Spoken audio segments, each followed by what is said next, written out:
recently, we have to go to the root. We have to go to the cause. Dealing with the condition itself is not enough. Dear Mr. Massa, I'm just trying to mind my own business. What's the matter? It's just another day, another black king captured. I'm about to lose my brain, stuck inside this ghetto rapture. I got a lot of smoke. If you want it, you can have it. They want a hat trick, but this is black girl magic. Ain't talking about the kind that'll make you disappear, but I'm talking about the power of the melanin within. Ain't looking for trouble, but I'ma say this one time. I put two dukes up if you try to touch mine. We still want justice for Samir and Trayon. You say you don't see color, but racism ain't blind. They targeting little kids whose skin look just like mine. So I'm paranoid, it's a war zone outside. And I'm a black queen, so if you ask me to step out of my car, you gon' have to snatch me. Cause I ain't going no damn well. Had to spend my whole life living unfair. Ancestors got my back and they right here. You can never understand, it's a nightmare. Living in my black shoes by the black rules. You can keep your handshake, I don't dap coon. The white man will go nuts if he cash you. But you all on his side like a damn fool. Make it make sense. We are oppressed. Queen. We are exploited. We are downtrodden. Make it make We are sense. denied not only civil rights, but even human rights. Ahmadiyyah. So the only way we're going to get some of this Ahmadiyyah. oppression and exploitation Queen. away from us or aside from us is come together Queen. against the common enemy. Who taught you to hate the texture of your Ahmadiyyah. hair? Who taught you to hate the color of your skin? Ahmadiyyah. Parents, pay attention to the books, the school system, even to your little children. Lies mixed with wisdom. His skin too bright, so he was blind to the prison. My skin just right, so I collide with division. You trying to pray to God, but we tired of religion. No savior saving, we got to save our savings. We used to pay miss, how we gon' make the slave rich? But who's to blame, and tell me why you complaining? We need a team effort just to rule the nation. Like a bad relationship, missing communication. We missing moderation. They're trying to get a poison to my population. No reparations. I'm getting tired of Satan. We are oppressed. I'm Queen. getting tired of waiting. We are downtrodden. Queen. We are denied not only civil rights, but even human rights. Ahmadiyyah. So the only way we're going to get some of this Ahmadiyyah. oppression and exploitation. Queen.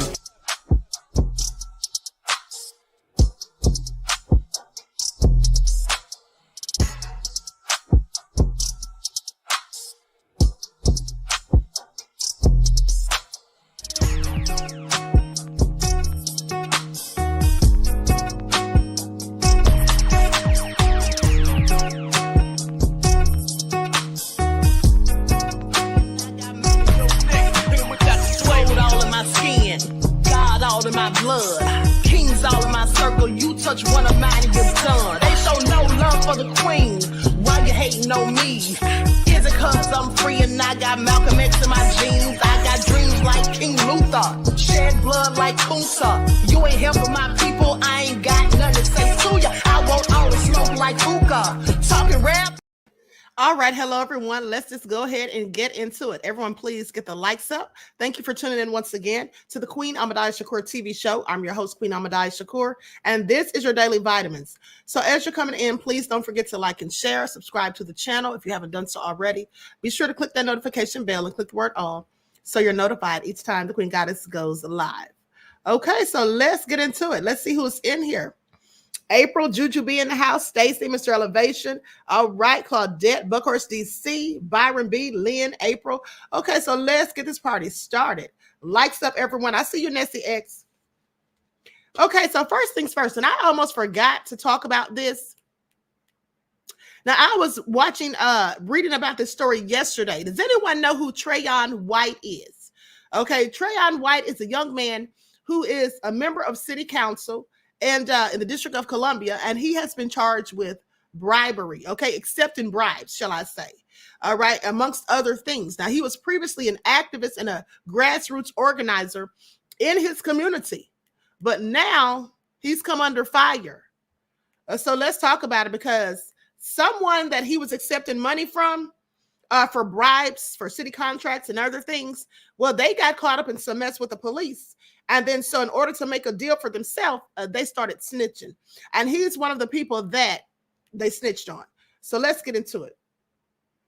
Likes up, everyone, please. A like and share. Thank you in advance. All right, here we go. I'm going to share my screen. Mr. Elevation said, I haven't heard this. Well, you heard it here first, beloved. This is all nefarious. Okay, here we go. Takes a deep dive into the FBI's bribery case against Trayon White. How the undercover operation went down, from what the feds claim were big money payments to who the councilman thought he was dealing with. Also, what were the contracts for? 7 News seeks answers. Page by page. Yeah, it reads like a play-by-play of what you would think as a classic political corruption scandal. The FBI, they say that they actually captured cash payments and secret meetings, and their evidence, it shows a city councilman promising to deliver multi-million-dollar city contracts to the man handing him envelopes stuffed with cash. Federal investigators say this is D.C. council member Trayon White, captured on camera taking envelope after envelope of cash bribes. The councilman thought he was dealing with a trusted ally. Instead, the FBI and U.S. attorneys say he was trading his influence for cash with an FBI informant. Lost words with this one, man. White has been railing against crime since he was on the school board. Taken from this store is really taken from yourself. The FBI began documenting his alleged crime in June. On June 26, 2024, Councilman White thinks he's meeting a business owner interested in government contracts. The man is an FBI informant. He records as Councilman White takes an envelope stuffed with $15,000 cash. The full video and audio haven't been made public yet, but the indictment transcribes the conversation. Councilman White tells the business owner, so you're trying to get an idea where they're going to go with the contracts. In the following weeks, White allegedly began putting pressure on D.C. government employees, telling them to re-up contracts for violence intervention with the informant's companies. The men met again on July 17th. The FBI says agents caught White again on camera, this time taking an envelope filled with $5,000. The audio transcript reads, "That's for making sure you reach out to government employee 3 and government employee 4. The councilman responds, "I'm on top of that. You know me. I'm already moving." On July 24th, the FBI says White began naming his price. "Can you bring 10? He texted the informant. They met the next day, where White accepted an envelope filled with $10,000. The FBI also claims its agents recorded the councilman describing how he'd use political leverage to secure the informant's contracts. "I have great weight when it comes to violence and work on that council," the transcript reads. The indictment says White pressured a government employee to secure contracts or he'd pull his support for their confirmation. The allegations go beyond what the feds say they saw the councilman put in his pocket or record him saying. According to the indictment, White exchanged his influence for $156,000 in total payments, going back years. The transcript suggests he planned to expand the scheme once he was reelected in November. Friday, a D.C. judge signed the councilman's arrest warrant. He was arrested over the weekend and started the work week being arraigned for bribery. And this indictment, it paints a picture of a public official who's willing to use his political influence all for personal gain, all while seeming to think that he was talking to a friend. But again, that friend was recording every word and documenting every dollar. Send it back to you, Scott. Thanks for all those details, Mitch. Now, 7 News has been reaching out to other D.C. council members about the allegations against White. And our Tom Rousey joins us now from the Alert Desk. And Tom, the council chair is calling for a committee to investigate this. How are other members reacting? Well, it seems like there's a lot of support for that idea, Megan and Scott. Last hour, we brought you the reaction of former mayor and council member Vince Gray. This hour, we're hearing from at-large council member Robert White. He put out a long statement. I'm only going to read part of it. I'm actually going to start right here. He says these allegations impact everything from public trust to public safety. While council member Trayon White is entitled to due process, it would be deeply troubling if public safety agencies were exploited for personal financial gain. I support the chairman's decision to create an ad hoc committee to assess the situation and review council discipline. Okay, so that sounds like he's gotten himself in a whole bunch of hot water. Okay, please pay attention. And the thing is, the person that snitched on him probably did worse than what he did. Okay, probably did worse than what he did. But I want you all to pay attention, because we see these things happen all of the time, because most politicians, in my opinion, are absolutely corrupt and crooked. Most of them are corrupt and crooked and care more so about money, and they don't care how they have to make it. But at the end of the day, it's funny how you often see these politicians who look like him getting called out. Okay, these city council members and all that getting called out. But at the end of the day, most of them do it. Okay, that's just what it is. Now, hold on. I'm going to go to this clip. I'm trying to keep this real quick. So I'm going to show what some of the residents have expressed about this whole debacle, because some of them say they're saddened and disappointed. And like I said, they're always, getting these black mayors and these black city council members and all of that for bribery and all of this, accepting contracts or allowing people to have certain contracts or whatever. But the ones that don't look like us do the same thing. But pay attention, they don't have the smoke for them. Okay, and I'm not excusing what he did, because he clearly needs to be charged for what he did. But I'm just saying, they don't have the same smoke for other people who don't look like him. And that's just a fact, okay, that cannot be disputed, as far as I'm concerned. To people in Ward 8, many of them tell us they feel Trayon White has worked hard for them as the Ward 8 council member, and that he's done a lot of good for them in the community. And they say they plan to stand by him. Right or wrong or indifference, I'm still support him. I'm surprised to hear about the bribery. That's shocking to hear. But I did like him. So hopefully it's not true. Federal agents arrested White Sunday on a bribery charge. According to the DOJ criminal complaint, White allegedly agreed to accept $156,000 in undisclosed kickbacks, agreed to 3% payment of contract values, and received $35,000 in cash payments. One ANC commissioner in Ward 8 tells News 4 she doesn't believe White would do those things. Well, I honestly and truly believe that he was set up, and it's a shame. But I hope and pray that he come out of this victoriously. But other residents tell News 4 they're disturbed by the bribery allegations. One man didn't want to show his face, but said Ward 8 deserves better. We just need somebody that's going to be for the people, that got some integrity. If the allegations are true, you should go to jail. I mean, just because you did a good job, just because you were a president, politician, or whatever, don't mean if you do a crime, got to do the time. Cell phone video shared with News 4 shows FBI agents inside White's building Sunday. Councilman White had no comment yesterday as he left a federal courthouse.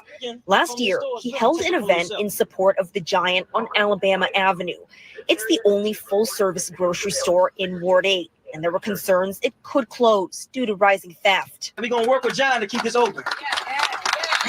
Today, the store is still there, with some shoppers saying they're grateful to White and saddened by the news of his arrest. He was doing so well, and everything. I was just talking to my daughter about him a couple of days ago, about, the works, that he's been doing. If convicted, White could face up to 15 years in prison.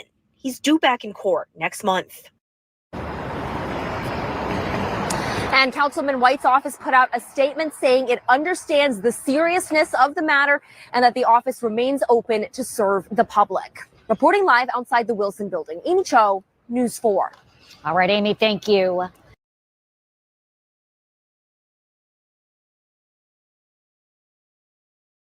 At the end of the day, there's one more clip I'm going to show. But I hate it for him, okay? I wish he hadn't done that, but sadly he did. I guess it was the allure of money. The allure of it all. And the lady that said she hoped that it's not true, well, it's absolutely true, because they have him on video and on audio. Okay, and in one case, he was telling the guy to bring $10,000. Now, you heard him say the one where they said he asked for $10,000 and then he later got an envelope of $10,000. Well, I think it was another incident, or maybe it was that same one where he asked for $10,000 and the guy told him he only had 5. And then he said, come on, please try to make it 10. I'm going to need 10 and all this. So you literally hear him saying stuff. So it's just all crazy at the end of the day. Like, sub, everyone, please like and share. Thank you in advance. Federal Bureau of Investigation, the FBI, arresting D.C. Councilmember Trayon White. The council's chair confirming to Fox 5 the Ward 8 representative was taken into custody yesterday afternoon. Melanie Olick this morning live in Southeast D.C. following developments on the story. And as we understand, everything's still unfolding, Mel. That's right. So still a lot of unknowns, people holding whatever information they may have close to the vest. We do expect that Councilmember White would go before a federal judge later today, either this morning or this afternoon. None of the documents have been posted yet that will tell us exactly what time. And of course, the FBI and the U.S. Attorney's Office staying quiet on this so far. Now, outside Councilmember Trayon White's southeast apartment, a silver Tesla with Councilmember Ward 8 plates remained parked. That was yesterday afternoon. This morning, it was no longer there. Now, people living in the building saw FBI agents around the property Sunday afternoon, and some appeared to be searching a black sedan. So a lot of questions here in terms of exactly what they were looking for and what the charges may be. I want to bring in now ANC Commissioner for 8C07, Salim Adolfo, who ran against White in the June primary. But you also represent folks in this neighborhood. What are they feeling? What are they asking you? Well, I received a lot of text messages and calls yesterday, and, a lot of people have concern, what's going on, a lot of questions. And, what I've said to people is that we have, no information as of right now. The FBI hasn't released any information as to what the charges are. Everyone is afforded the opportunity to have due process, and we must allow that process to take place. Mm-hmm. But having your representative, the council member for Ward 8, arrested by the FBI, how do you think that hits people here?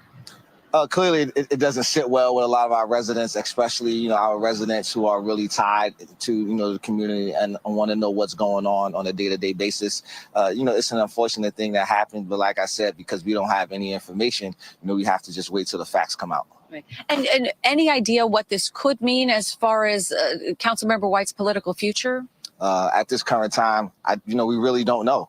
The law states that, everyone can, hold a seat unless convicted, by a felony. And, he hasn't been charged with anything that we know of as of yet. So, we just have to let that process take its place. Right. Well, we really appreciate you. As this is so fresh, just sharing your thoughts with us this morning. I know so many people have questions about this, and certainly the ANC commissioners are sort of that up.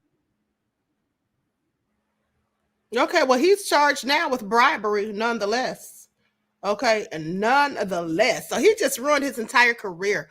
Listen, you may get thousands of dollars every now and then. You may cash in or whatever, but is it ever really worth it? Is it worth your good name and your freedom? Okay, because it absolutely shouldn't be. All right, so this is what happens. But like I said, again, a lot of these politicians are absolutely corrupt and money hungry. Now, meanwhile, let's talk about this mother who was beating her child, whipping the child with a hanger, a 3-year-old toddler, and then said she threatened to kill her on video. Her name is Ahmadiyyah Chantrell Herring, 25 years old, and now she's facing 2 child abuse related charges. Miami Gardens police arrested a mother after video showed her whipping and beating her 3-year-old toddler with a hanger. Now, Ahmadiyyah Chantrell Herring, who's 25, is facing charges. David Jones told NBC6 that he was FaceTiming his ex and the mother of his child when suddenly the conversation turned to violence. So this idiot likely did it because she was mad at the father of the child. I'm going to go to the footage from this news clip from NBC. Likes up, everyone, please like and share. Thank you in advance.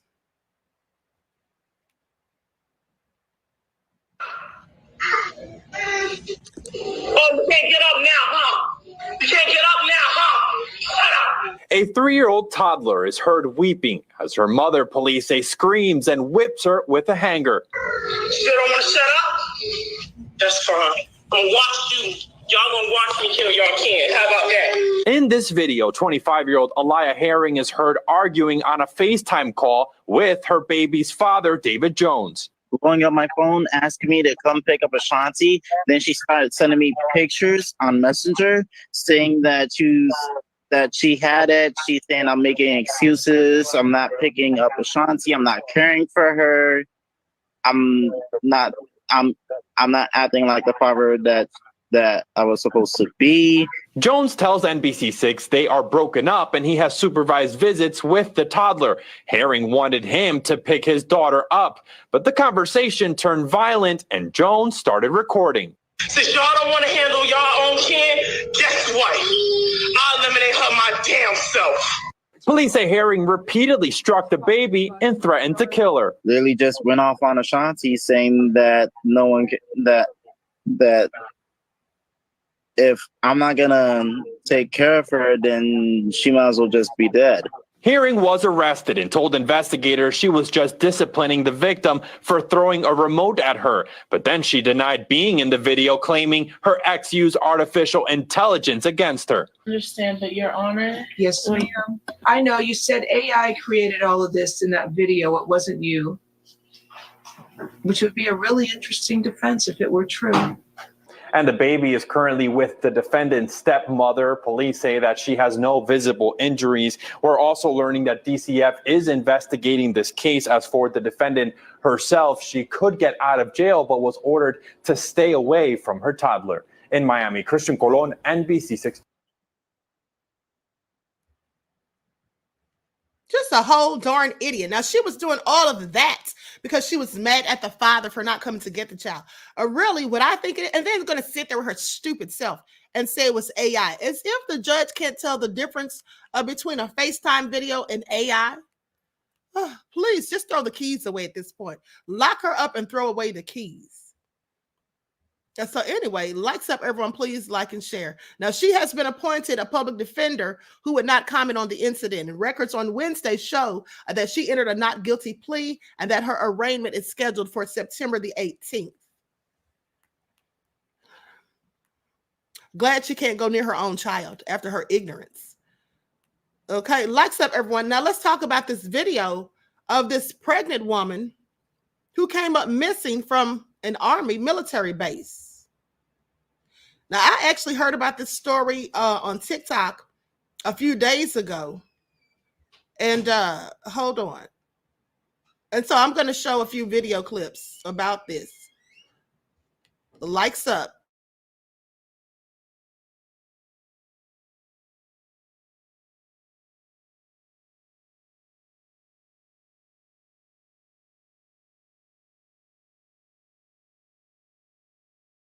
Okay, here we go.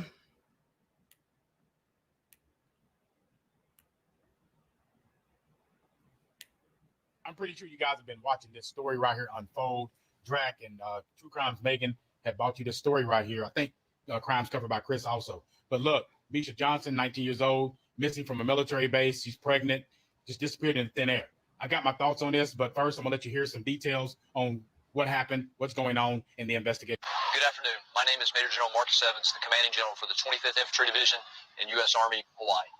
Thank you to those who have recently reached out, either in person or online, and offered assistance in locating one of our military spouses from Schofield Barracks. Your continued support and assistance in this is greatly appreciated. Misha Johnson is the spouse of a service member who is assigned to Schofield Barracks. She was last seen on July 31st and was reported missing on August the 1st. From the moment we were notified that she was missing, we immediately began working closely with the Army Criminal Investigation Division to locate Misha Johnson. Her safety, well-being, and health are our main concerns. We are asking for the community's assistance in helping us locate Misha so she can return home safely. The Criminal Investigation Division continues to investigate Misha's whereabouts. The safety and security of personnel living and working across all U.S. Army Hawaii installations is our highest priority. The families have our utmost support during this difficult time. Once again, thank you for everything that you continue to do to share information about Misha online and throughout the community. If you believe you have any information that may be important, please contact Army Criminal Investigation Division at 808-208-0005. Got a few things because I'm just looking at stuff and things are not adding up. They need to look at the husband. They really need to look at the husband, okay? But she went missing on the 31st of July. She reported missing on August the 1st. This right is the timeline that the sister put up. First, I want to say this right here. Nobody, especially young people, nobody leaves their home without their cell phone. You've seen a lot of cases like this that we reported. They don't leave their home without their cell phone, their purse, all their personal belongings like that. No, you don't do that, especially being pregnant. But like I said, this is a timeline. She was reported missing on the 1st. On the 2nd, the family went out there to start searching all these different areas right here. No leads found. They tried getting into her phone because she has an iPhone and it's encrypted and stuff. They couldn't get into it. But like I said, again, it is suspicious to leave your phone at home. What concerns me is the K-9 unit came out and they didn't find anything. Now, the husband said when they get into arguments and stuff, they basically give each other time away from each other in order to calm down, cool down, things like that, right? So here's some of the facts right here. Just like I said, in the timeline right here, what was she last wearing? They don't know because she supposedly left in the middle of the night while her husband was sleeping. Yeah, right. She's not driving anything because she don't have a driver's license and she doesn't drive. One of the biggest things outside of leaving her iPhone and her other personal belongings at the house is her Apple Watch. Why would you leave that? Something stinks. The milk stinks and the water stinks. One of the biggest things is security cameras in the area.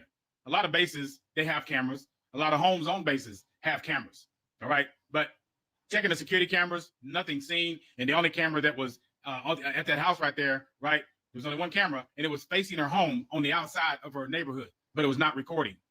Like I said, the milk stinks and the water stinks. This is a small area, so a lot of searches are going on. I hope and pray that they find her and her baby. I hope they find her, but the husband need to be looked at. Something just not. Yeah, something definitely doesn't sit right. Okay, the first person I would be looking at as the husband, and I'm sure that that's who the police initially started watching. Now, here's what they say in a report. Okay, they were very affectionate towards each other. 6 months pregnant newlywed goes missing from U.S. Army barracks that she called home. Soldier husband arrested. Now, this is the update. He was just arrested because this was reported on yesterday. So a pregnant newlywed went missing from the U.S. Army barracks, and where she called home, and this was in Hawaii. Now, Misha Maybelline Kalohalini Johnson, age 19, was last seen on the night of July 31st inside her home in the Schofield Barracks in Oahu, according to the Army Criminal Investigation Division. Now, she was reported missing the very next day on August the 1st. On Monday, her 28-year-old husband was arrested. Okay, they say an individual has been placed in military custody in the Misha Johnson missing person case. That's what the Army's 25th Entry Division said in an updated press release about the case earlier this week. Now, Misha Johnson's husband, Private First Class Dwayne Arthur Johnson, is currently in the military pretrial confinement. Okay, and so the reason for Dwayne Johnson's arrest, however, is unclear. Authorities describe the missing woman as 5'2" and about 170 pounds with a large dragon tattoo on her back. She's a Filipino descent and was 6 months pregnant when she vanished. Now, despite the arrest of her husband, Army investigators say they remain focused on locating Misha to support her family and the safety and security of all personnel at U.S. Army Hawaii installations. Now, there is a $10,000 reward for information about the case. The latest development has shocked the presumed victim's family, but they remain hopeful amid the husband's arrest. They say she is a loving housewife. She's an amazing sister. That's what her sister said to the Honolulu-based ABC affiliate. In whatever condition she's in, we just want her to be home. Now, family members relayed the still like new status of the Johnson couple, saying they were married in November of 2023. So they haven't even been married a year. Saying they were very affectionate towards each other. PDA levels like through the roof. This is what the missing woman's sister said. I mean, they were all over each other. It's very concerning that he's the prime suspect. Now, according to Misha Johnson's sister, the couple did not exhibit any signs of marital discord. The Army described the husband in the following terms. They said PFC Johnson from Frederick, Maryland, enlisted in the United States Army and attended one station unit training at Fort Moore, Georgia in November of 2022. He was assigned to the 25th Infantry Division in June of 2023 and serves as a cavalry scout. Now, while Dwayne Johnson is being detained, that doesn't necessarily mean that he's been charged with a crime. So all of the missing woman's personal property, including her wallet, cell phone, those were all left at home when she disappeared. This is what Misha's sister says. Now, in a Facebook post, her mother reportedly accused Dwayne Johnson of no longer cooperating with the search for his wife, saying that she was so excited about being pregnant. That's what her sister said. I'm pregnant as well. So we were excited to be on the journey together. So anyway, I think the husband had something to do with it. There was something else that came up. I'm going to go to another video by Prophet PI. with an update. Likes up, everyone, please like and share. Because I think the husband did something to her. First of all, when he said that she left the house in the middle of the night while he was asleep, who does that? Especially when you're a woman, and then specifically when you're pregnant. Why would you just get up and leave the house in the middle of the night and not even tell your husband you're going, and then you don't take your phone, your watch, or any of that? Yeah, that doesn't make any sense. Okay, that absolutely makes no sense. And a pregnant woman would definitely have taken her phone in case there was an issue. Guys, here's a thought. Just a thought, okay? This is regarding Misha Johnson. She's missing over there off the military base in Hawaii. It says that Misha is known to frequent the areas of Iwas villages and Waikiki areas, right? So I noticed that there was an incident that just recently happened of somebody trying to snatch up 2 female juveniles. It says that on Sunday, July the 21st, this year, at around 10:45 a.m., 2 juvenile females were standing on Pujiko Street in the Iwa Beach area. And they said that an unknown male tried to entice them into his vehicle with the promises of giving them candy. Come on now. Yeah. So when they refused, the male tried to grab the older juvenile who was unsuccessful. And they said that the male then fled in his vehicle. Now, they said this guy's in his late 20s, appears to be in his late 20s. He's Japanese, and he's got a slim build. Now, I wonder if there's any cameras in the area or even near where Misha lives to see a brown or tan 4-door sedan that had tinted windows, because this guy is still on the loose too. They haven't caught him yet. This right here could be another possibility. I'm just giving you what I'm thinking, okay? You know, I mean, this right here popped up just to find out something like this happened. Man, in that same community, it's not a coincidence, but like I said, I'm still looking, you know, at both sides. The husband, possibly this guy right here. But hopefully we find her. Hope we find her alive, her and that baby.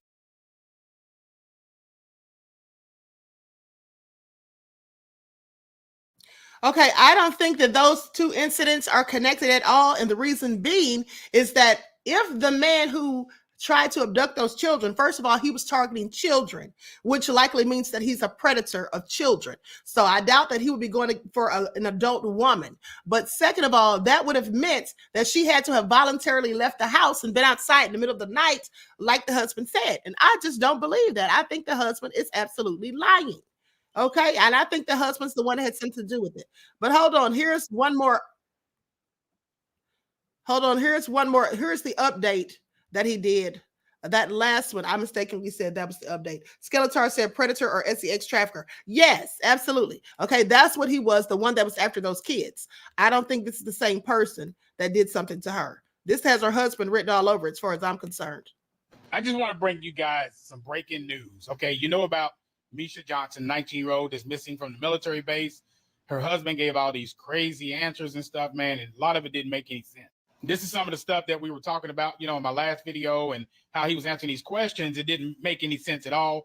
How you not going to know where your wife is? How you not going to know what kind of shoes she has on? You know, where is she? If she doesn't drive, where is she at? Even just looking outside the military base and stuff, this is one of the trails that is right outside that base. And, you know, it's a lot of things that are funny and it's going on. And in my videos, I said, you know, something's up with that husband. The milk stinks and the water stinks. Well, they have just recently picked him up.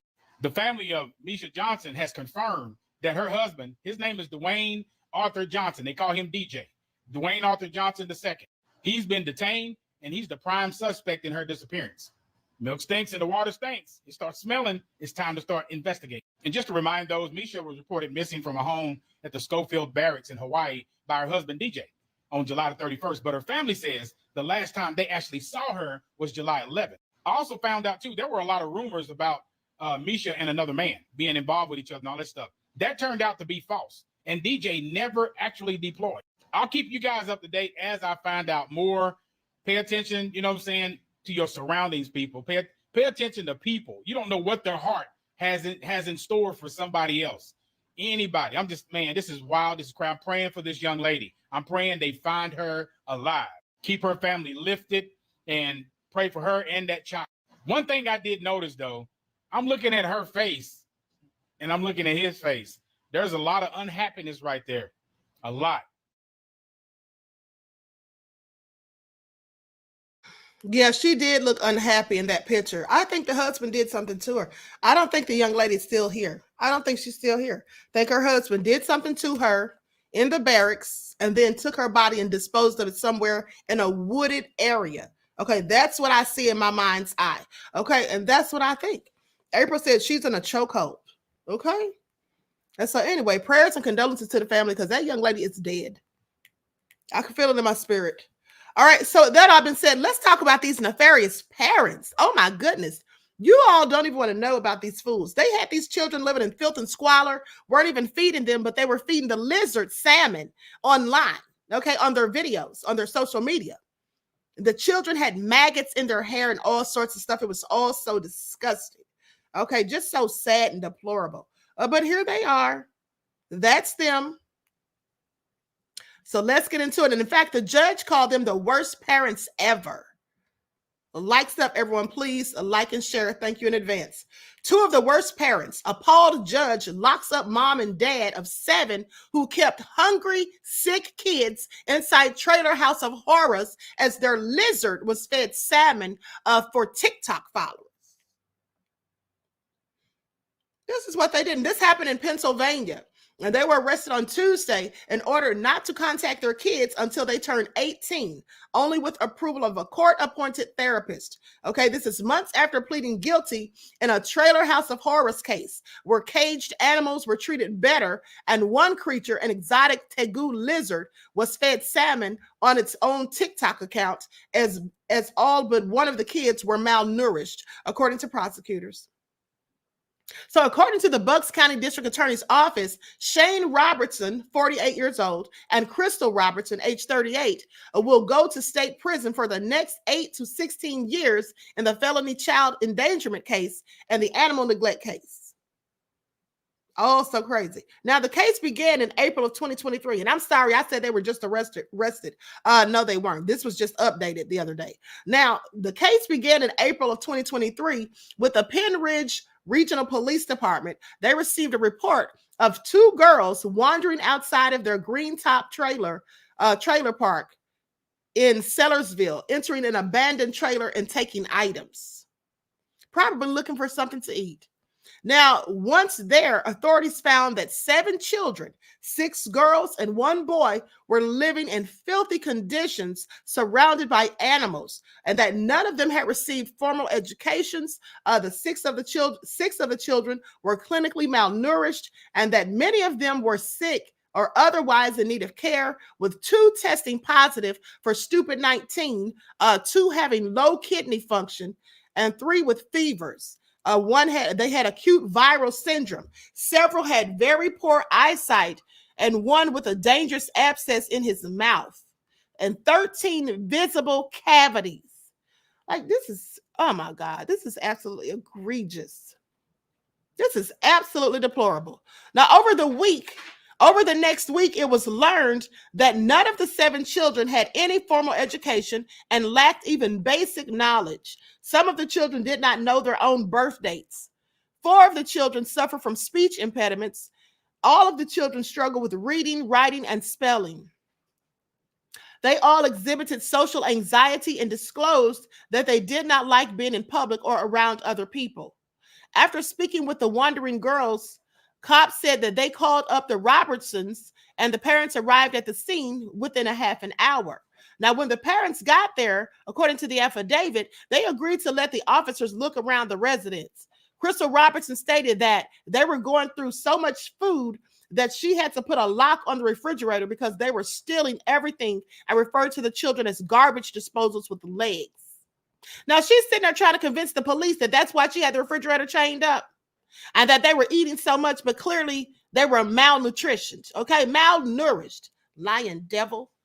So upon entry to the trailer, officers found the refrigerator to be locked shut with a bicycle lock. The interior of the trailer was also in obvious disrepair and disarray.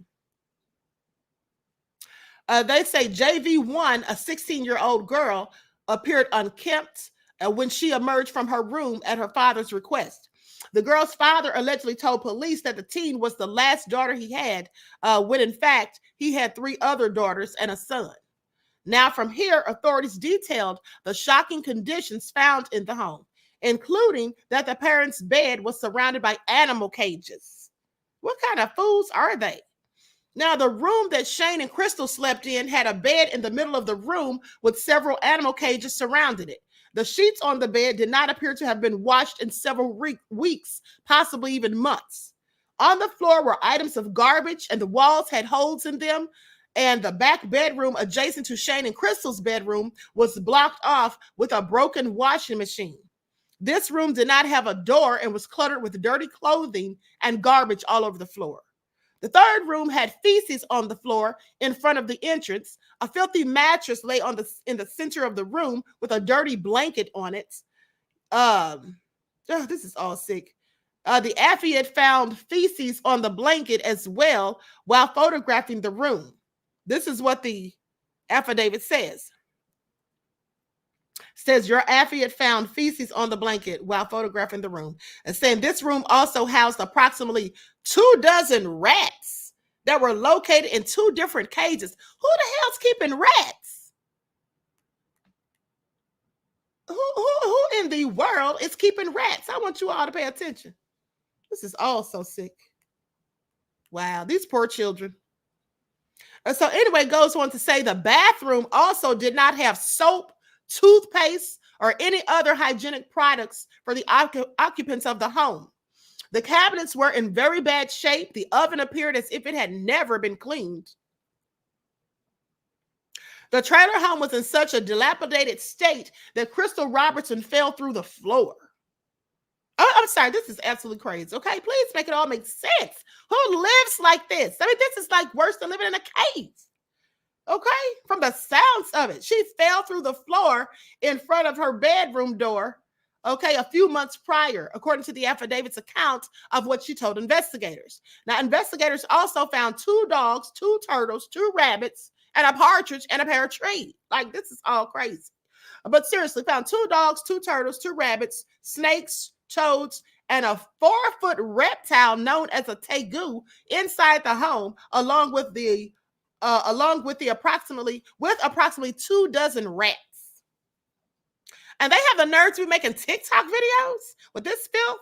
Now, given the malnourishment of the children and the noticeable lack of food in the family's locked-up refrigerator, authorities asserted that the Robertsons treated the animals better than their own children. And the common pleas judge, Charissa J. Liller, agreed, calling them 2 of the worst parents I've ever seen in my life. It's appalling that you would live in these conditions with your 7 children. This is what the judge said. Okay, sentencing. This is what she said at sentencing, according to the DA's office, saying you treated your animals better than you treated your children. You kept them caged up like animals, but you weren't treating them as good. Prosecutors emphasized that Crystal Robertson created a TikTok account for a tegu named Bowden, and that she fed the lizard chunks of salmon in the videos, but the kids were neglected and hungry. Wow. In another video, she was brushing the lizard's teeth. Meanwhile, mind you, one of her own children had 13 visible cavities. But she's brushing a lizard's teeth. In others, the lizard was dressed in costumes and visiting the Easter bunny. These people are so disgusting. Prosecutors said that the Robertsons chose themselves and their animals over their children's well-being.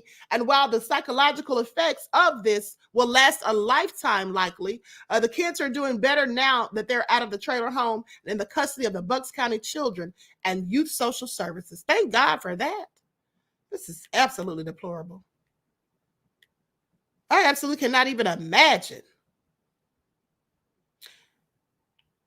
Now, and here's another report, because I could have sworn they said that the children had maggots in their hair. Hold on, everyone, please like and share. Now, this is from the New York Post. A Pennsylvania couple faces a slew of child endangerment charges after police found their 7 children living in nightmarish conditions with dozens of rats and feces on the floor. Authorities discovered the children at the Sellersville Trailer Park home of Shane and Crystal Robertson when the officers responded with the call of 2 children entering an abandoned trailer. Now, when officers arrived at the trailer home at about 1:30 p.m. April the 23rd, they discovered a barefoot 12-year-old female in the front yard who explained that her parents had told their children not to go over to the abandoned trailer and that their parents should not be held responsible.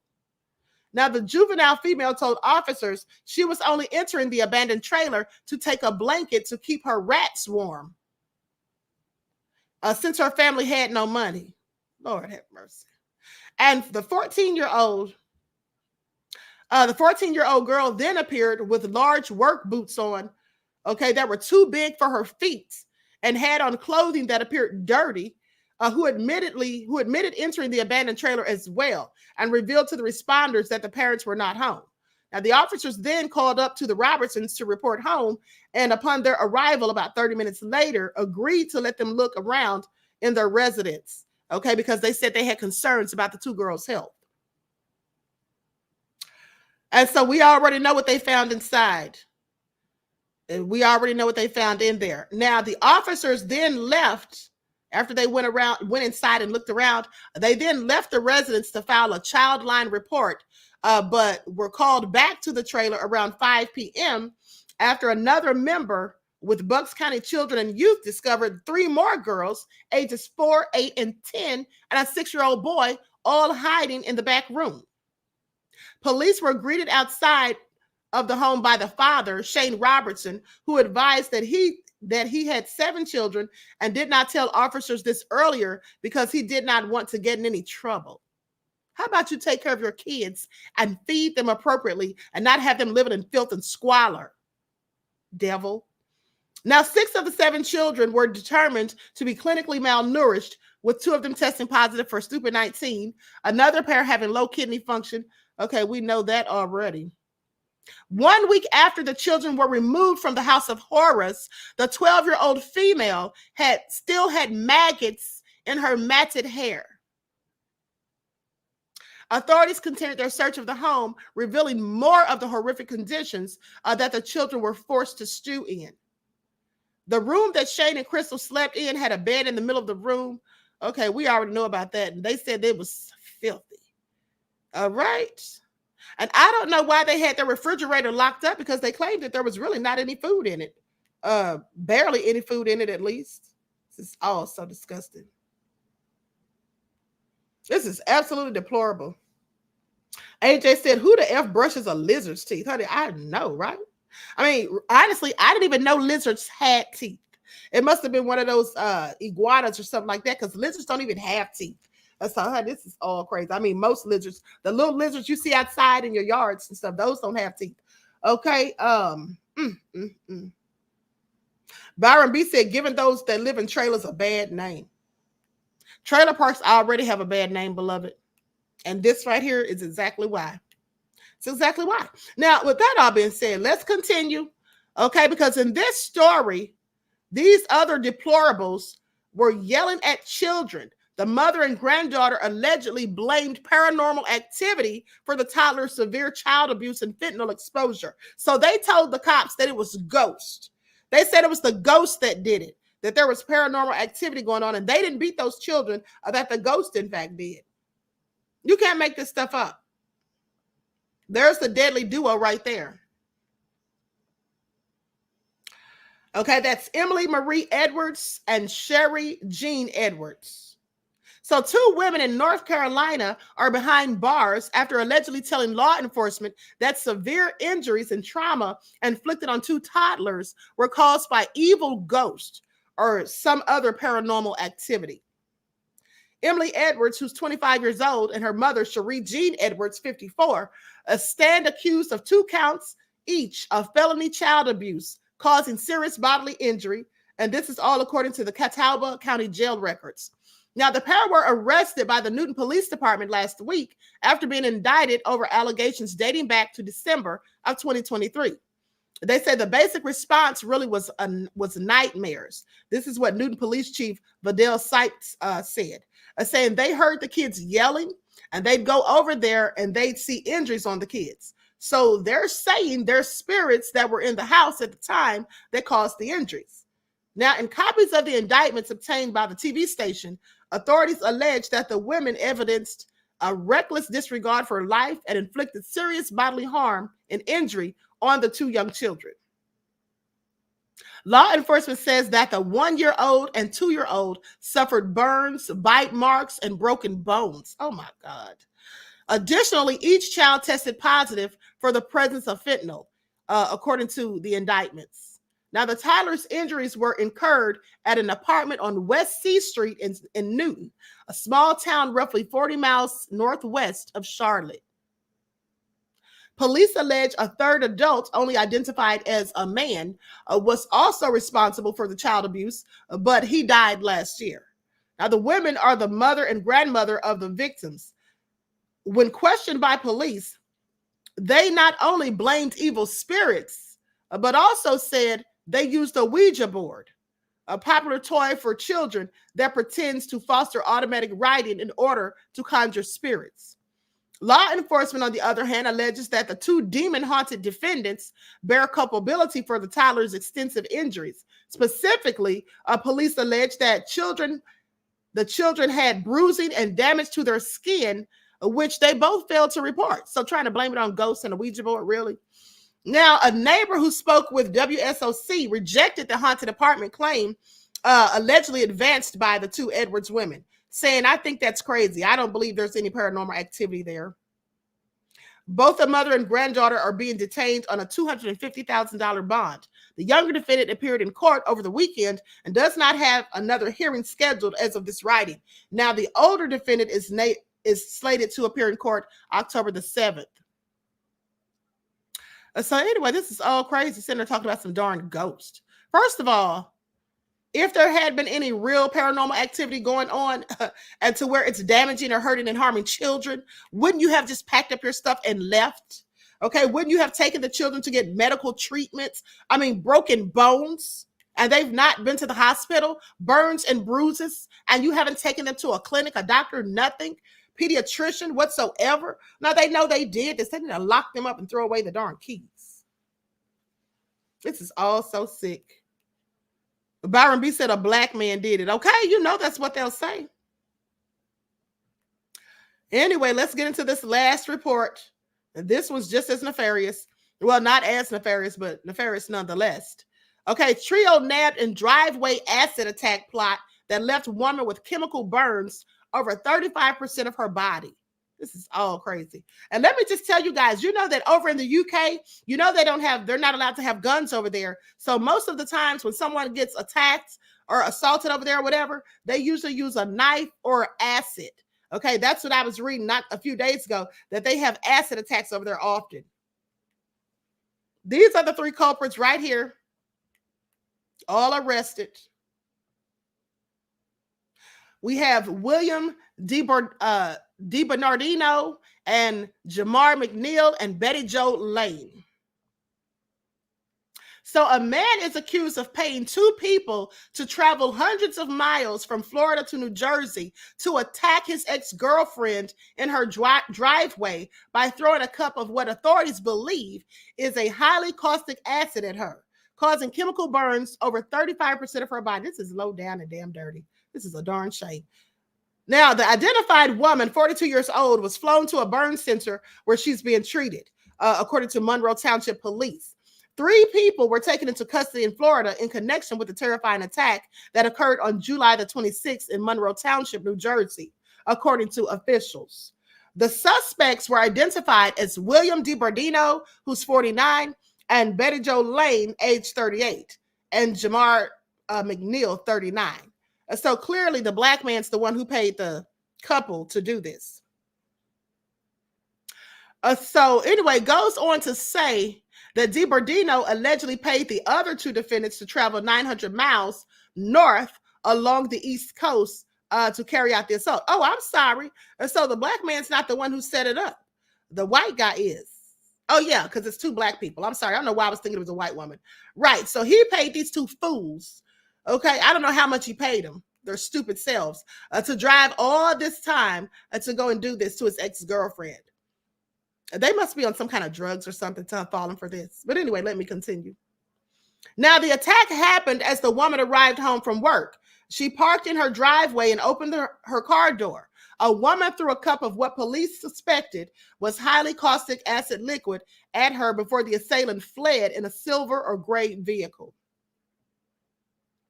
The victim suffered chemical burns over 35% of her body and was flown to a burn center where she's still being treated. Investigators cracked the case after identifying the suspect vehicle registered to the car rental agency in Florida. Neighbors recalled the terrifying attack in an interview with WPVI. This is all so darn crazy. Like I said, likes up, everyone. Please like and share. Hold on. I'm going to go to that interview. Hear what the neighbors had to say about these thugs. Here we go.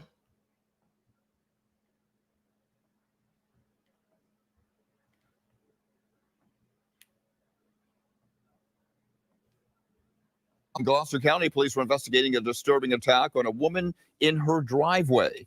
2 assailants threw acid on her, causing serious injuries. Authorities believe the attack was orchestrated by a former boyfriend who is now in custody. Action News reporter Leland Pinder has more from Williamstown. Authorities say the victim suffered burns to 35% of her body. She was airlifted to a hospital where she's still receiving care. A 42-year-old woman remains in the hospital after suffering severe burns in an acid attack outside her Williamstown, New Jersey home. She was burnt all over her body. Jim Galinsky heard his neighbor's screams around 8 a.m. July 26 on Mimosa Court and went to help. At first, I thought it was an animal attacking another animal.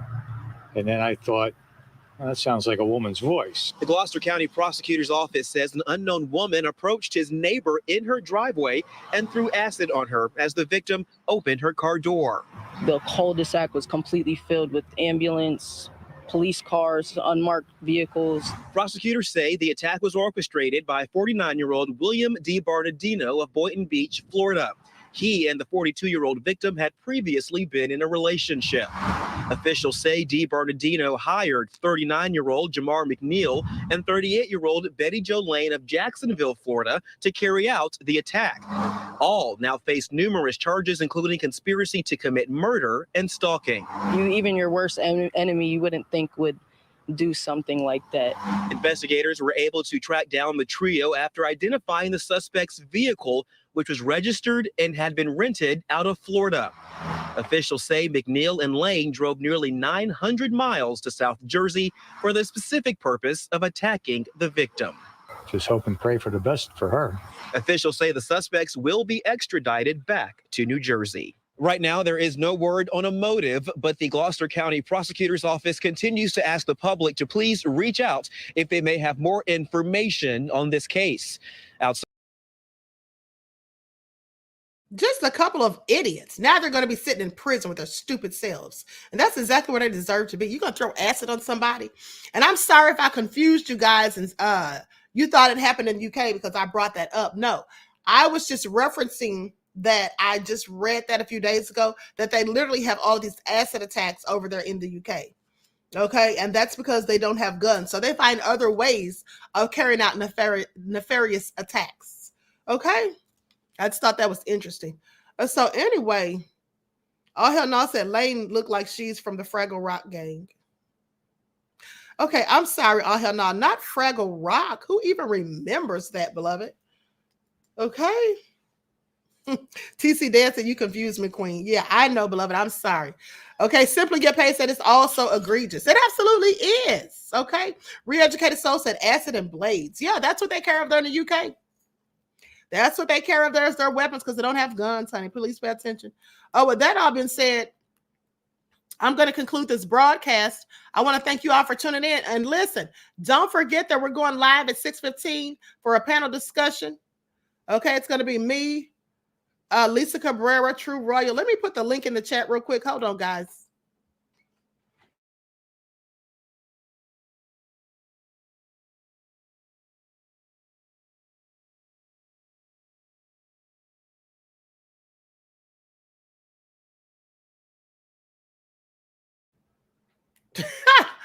Just Anticipate said Fraggle Rock was my show. Honey, it was mine too. Okay, it was mine too. All right.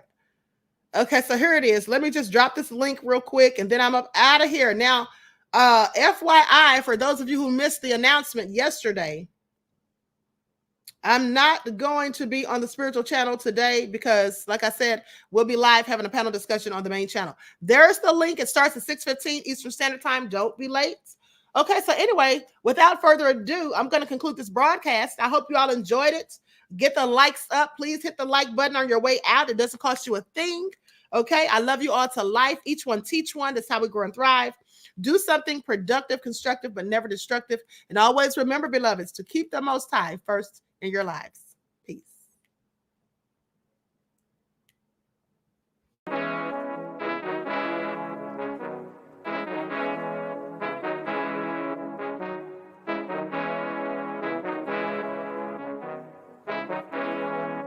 Hey, yo, Nick, hit him with that flavor. Gold all in my skin, God all in my blood. Kings all in my circle, you touch one of mine and you're done. They show no love for the queen, why you hating on me? Is it cause I'm free and I got Malcolm X in my jeans? I got dreams like King Luther, shed blood like Kunta. You ain't helping my people, I ain't got nothing to say to ya. I want all the smoke like hookah. Talking reparations, America won't be great until they give us compensation. I'm like, I'm the hottest right now. See a bunch of lames out here trying to jock on my style. They be doing too much. I'm the queen, it's too easy. It's like they all at Popeyes, how they be talking so greasy. I just sit back and laugh while these haters get madder. So nefarious how they don't want my pockets with cheddar. I tell them they can do better. These snakes in the grass can leave a bite on your ass, cause y'all be trusting too fast. I got my foot on the gas, other one on they necks. Dropping receipts on haters, you better show some respect. I'm never facing regrets, we only facing the threats. Running through every challenge like a relay, break no sweat. It's a cold game, so I got that blanket with me. Now that my people awaken, ain't no going to sleep. I do not play by my piece, this time I'm playing for keeps. You talking slick, but when I see you like them ends, we gon' meet. And I got gold all in my skin, God all in my blood. Kings all in my circle, you touch one of mine and you done. They show no love for the queen, why they hating on me?